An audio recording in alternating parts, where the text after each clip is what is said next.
All right, good morning everybody. Welcome back. It's day 2 of learning about video on my farm channel. My name is Marvin. Again, thanks for stopping in Pinnacoos Hay Farm. So I was looking at video from the first one I made, which was yesterday, and a couple things I learned right off the bat. One is don't have the camera so low, so I was filming more like down here, and it's actually better to have it higher up. Other thing is make more eye contact with the camera, so make sure I'm engaged with you guys. I tend to think a lot, and when I think a lot I tend to kind of push myself into I guess looking around and looking side to side, so make sure I'm sticking with you guys on that. Let's see what else. Oh, microphone. So definitely the first video, and I'm kind of debating whether I should go back and reshoot that one. I kind of feel like it's probably better just leave it the way it is, so that way, you know, you can hear the difference. You need to go back, you can refer to what that looks like. The difference of that is kind of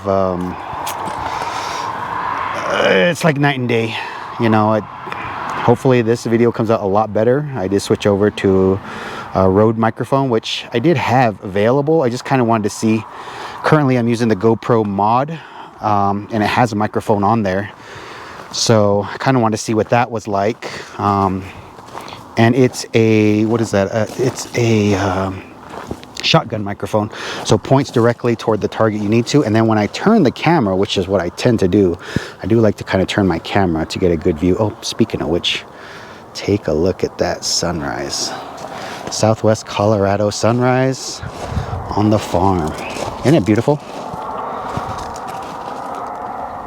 But anyhow, when you're using a shotgun microphone, I just learned, the audio really goes out because it's pointing to the direction of the subject that it's pointing towards. So when I turned the camera to look at things, it wasn't looking at me anymore, or it wasn't recording me anymore. But again, that's part of the learning process, and that's what I said we'd learn along the way. So those of you that are thinking of starting something similar, well, day 2 for me, so you know, learn the big things right away.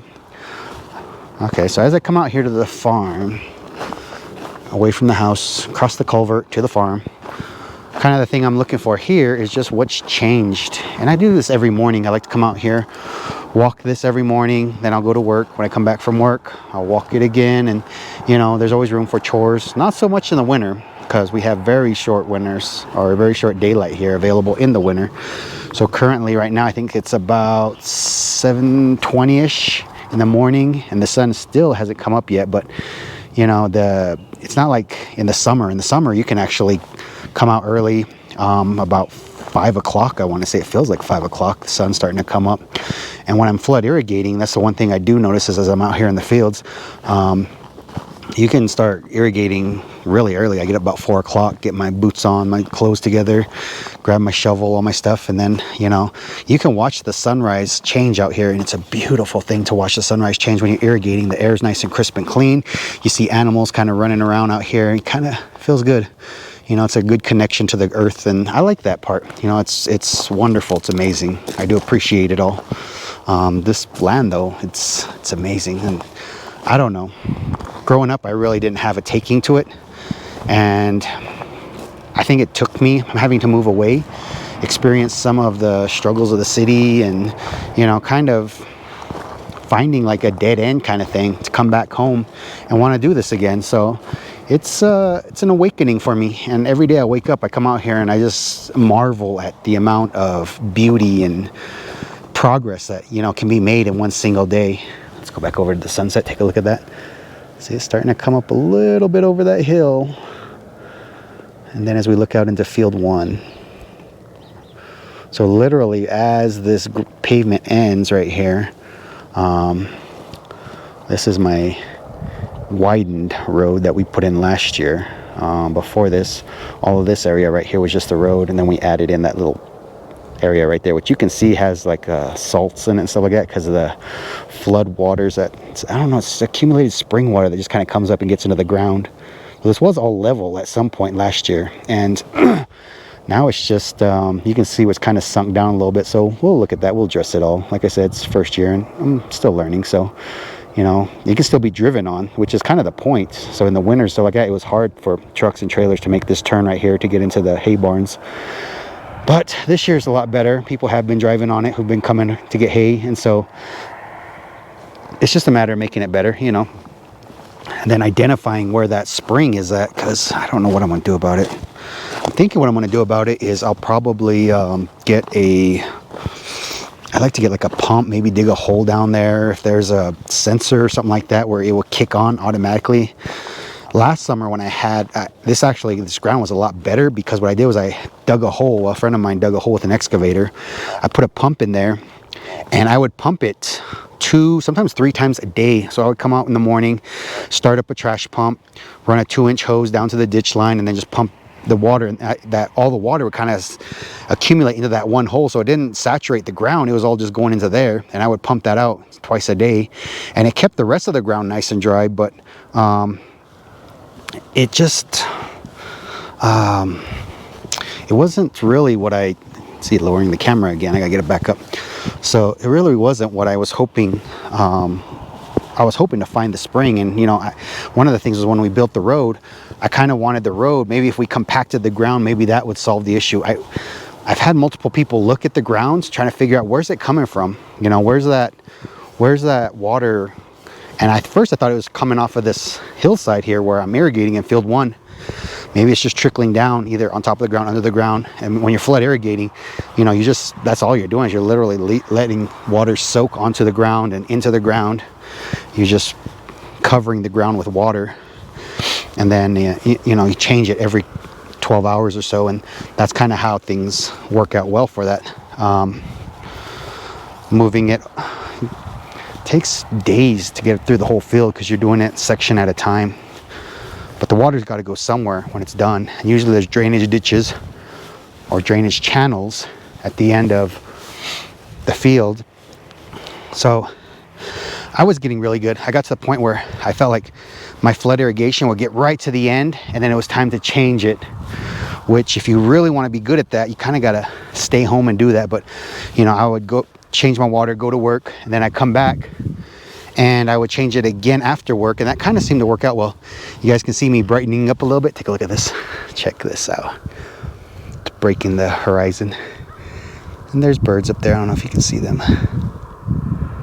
There's also a plane way up there too that's giving off a reflection. But yeah, as that sun's breaking over, I'll just let you guys take a look at that because that's beautiful, and I'll continue talking through it. But anyhow, I wanted to make sure that I tried to get a hold of that water and figured out what it was. But using the pump last year really helped out. I really felt like that was a good thing. This year I didn't use a pump. I instead hoped that compacting the road, adding the gravel would kind of be the answer, and it wasn't. So next year I'll probably go back to digging the hole. I'd like to get a pump or some kind of a system. Maybe I need to find like a landscaper who can put a pump in there and, I don't know, put a sensor, you know, a way for it to activate itself, so I'm not out here spending so much time just draining that out. I mean, not that I didn't enjoy it or anything and stuff, but there's so many things I got to do on this farm that I really don't have a lot of time for that. See, that sun's almost 3/4 of the way up now. Beautiful sunrise out here. And again, we're getting to about 7:30 in the morning. To me, this would be late if this was like me just walking around out here, but I was out here earlier looking at some other things. I got a big rock pile I got to get rid of. I had when we disked up these ditches, I had stacks of rocks, so I'm trying to deal with that and get that going as I find stuff. Come back to that in a second. But yeah, so the learning process of this is, you know, learning how to shoot the video, what goes into it. I need to learn editing. I set up the YouTube channel yesterday, and it's something I'll probably work on before I ever actually post any videos. Try to get that down, find a good software package, something that's simple that I can use. And I'll let you guys in on that, because as I learn stuff, like I said, maybe it helps somebody else learn as well too. And the videos I expect to be rough coming out of the gate for a while, but that's what I said I would do. we'll post it the way it is. The content will get better. I'll learn how to do transitions, effects, leveling my music or my audio. So I think going to this microphone, that's going to be the big thing, because I know that first video really muffled when I turned the camera away. But right here, this is one of the piles of rocks that I have. So this is all from when they disked out these ditches. We talked about the gravity ditches. There's a main ditch that came around that was kind of on the high side here. And then what you do is you stick your tarp in there, and then your tarp would back up the water, and then it would go into a secondary ditch. There'd be another ditch, smaller ditch, running parallel to it. When it goes into there, there'd be core gates that would come off of there. And it used to be really high when I was little. Those two ditches would kind of run right along the side of this. Let's see if I can get you over here. So right here, these are the main canals that kind of feed the water around here. Let's see if we can get over here. So right over here, and I'll bring you guys over to where the pivot bridge is. You guys can see here. I'll actually come up to the bridge itself. Right up in here, this area, and I want to say, I think I have like I have 3 ditches that are canals like this. So all you're doing is you're pulling off of this water at some point. And this ditch is probably about, I'd say about 4 feet deep. It's kind of riddled up with willows, and that gets to be a big issue. You can kind of see them on the side here. So I'm trying to figure out what to do with that. I've tried spraying. People say you can burn the ditch lines and get rid of all the vegetation, but to be honest with you, I've heard a lot of stories of people who do that, and then the fire gets away from them, and it seems like a lot of people have that story. I don't want to be that guy. I really don't want to be the guy that has that story. So I'm hesitant on that. I probably may and will try it at some point, but not thrilled to do it. But anyhow, you look at this ditch line here.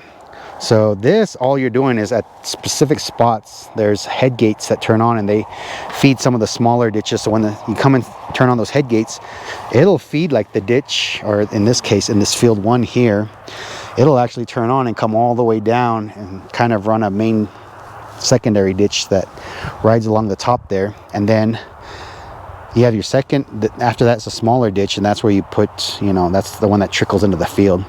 But over time, I guess the answer was, as weeds, willows, all this stuff would creep in, elm trees, then they would move the ditch down. And this has just been over the course of years and years and years. It was during my dad's time, and I think might even been before his time too, whoever was initially trying to do this. That was the way it was done back then, and they used clumps of dirt to block it up before they even had their tarps. It's always just evolving. Irrigation's always just an ongoing thing. But then you would see, like, literally this path here is about 60 feet wide in the narrow spots, and then right here on the corner, this is actually a standing pond, and that's why you see those real deep pivot tracks there. So that's actually a pond that we're trying to figure out and fill in, but I want to turn it into production land. Over here, though, whenever the ditches would get blocked up with stuff, or the willows would peat in, they would just cut ditches down this way. So over time, when we were looking at this field in particular, we found 5 different ditches that came down this way. And every time you add a ditch, it's just taking away more from the production land. So I wanted to get it back to where it's all just production land, and that was part of the point of going to the pivot. I knew having a pivot irrigation would be extremely expensive. You can see the sun's, oh, there it is. It's up and shining. So good morning, Southwest Colorado. Good morning, YouTube. Good morning to all you farmers out there.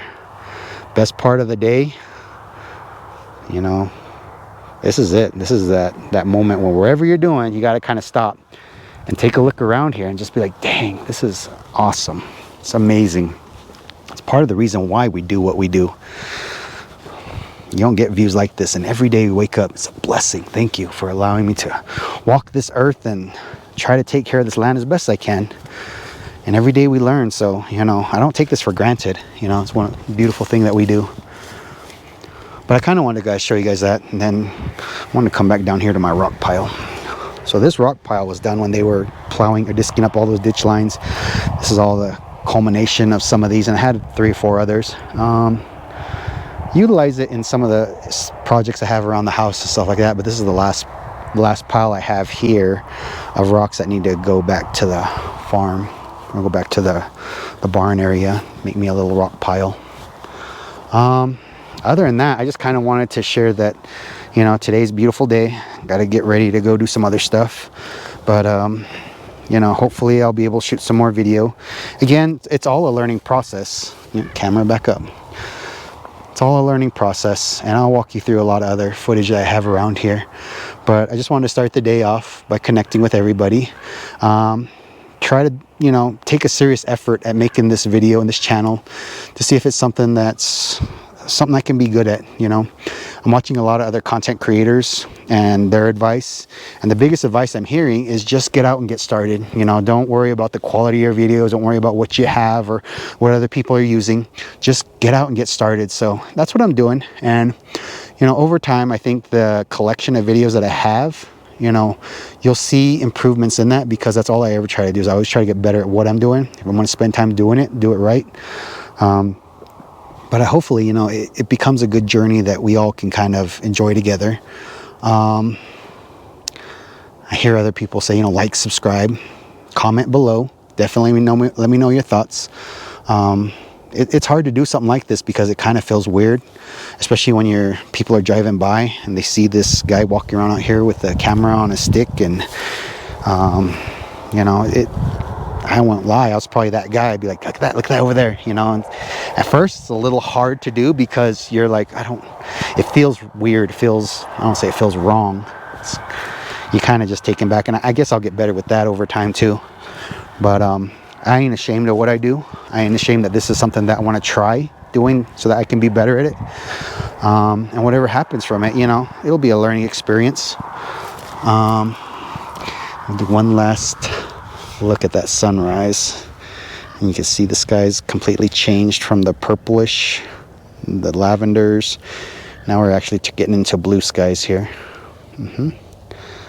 So that's that. And as we look across and down to the pivots, I have 2 pivots on the property. This is a rectangular property, and I'll show you guys kind of how it runs. But 2 pivots on the property. They're both been drained and winterized for the year, so they're done. Power's been shut off.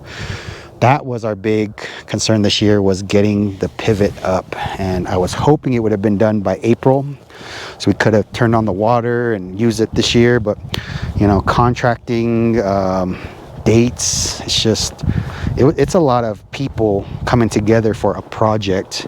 And even a lot of people say it, you know, even though we kind of started on it, I mean, I'll run you through all that, but it went up pretty fast, as the feedback I'm getting. It's faster than a lot of people do.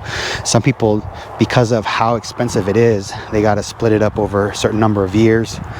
And I don't want to dive too far into that, but there's a whole thing with it, and I'll break it down with you guys and tell you guys how it works and stuff like that. But no, the main part of today was just getting up and getting out, saying hello, telling you about what I've learned. Again, microphone when you can. Shotgun mics are good when you can utilize them for the right reasons. I'm squinting into the sun too. Shotgun microphones, good. I'm going to try the one on the cord. I can't remember what it's called, lavalier or something like that. I'll try to use that mic as well too. These Rhodes were really good though. I really like these, kind of playing around with them. Another thing I got to learn is keep extra batteries. I know I was filming yesterday and I lost my battery. I had to walk back to the house to get the other one that was charging. Again, you know, just being honest, being real. Batteries, charge times, that's going to be a big thing. Stabilizers, tripods, if I use that, how am I going to use that? You know, and the hard part about when you're doing this, when you're farming, is that the farming comes first, right? So farming comes first. So if that means that some days you don't video, you got to find a spot where maybe you can break away to do some. And that, again, this is just me learning. I don't know.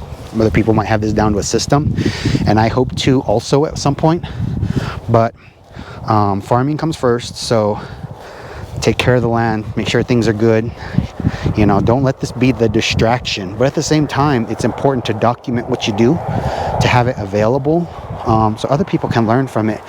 Because when I started farming, oh my gosh, I did not know I didn't remember so much stuff, and I was thinking, wow, I need like a guru. I need a mentor that can just walk me through everything, every single piece, you know, learn me from the beginning. And no, I don't mind where I'm at now, because it's every day I learn a little bit more, and the property has come so far in 3 years, and it's like I said, every day I wake up, try to do something else, add to it. Another beautiful thing about farming is that once you do something, it's done. You can do it, you know, other than harvesting the crops. You know, if you do projects out here, you know, you're building a barn, you're taking down fence line, you're putting up fence lines, gates, all this stuff, you know, once you put that up, it's done. But the crazy thing is, we're not content with that. We usually reconfiguration, and we'll have to move it back or something like that. But you know, there's a sense of achievement that can be given in a day. You start the day, here's some things you want to do. At the end of the day, when it's time to kind of call it quits and the sun's going down, you can't see anymore out here, you turn around, you look at what you did, and there's something to be said for that. You know, it's beautiful. It doesn't just get replaced by it's going to happen again tomorrow. No, tomorrow's a different day, and we're going to do something awesome and amazing. So again, I want to thank all of you for tuning in. Definitely stay on track with me when you can. Like, subscribe, comment below. Love to hear anything about the farms that you have. Where you located? What type of crops do you have? If you're hay farming like me, I'm a grass hay farmer. Let me know what your practices are. You know, I'm not saying divulge any secrets, but you know, I'm putting myself out here on a limb to show you what I do. If you can help me be better, that's good. If there's little tricks and trades that you learn along the way, I'd love to hear about that as well too. But thank you for tuning in with me. Again, let's look at that beautiful sunrise, and it's completely up. So again, good morning, Southwest Colorado. Good morning, YouTube. Good morning, all you farmers across the country, and everybody tuning in. You have a great day. All right, I'll talk to you later. Okay, bye.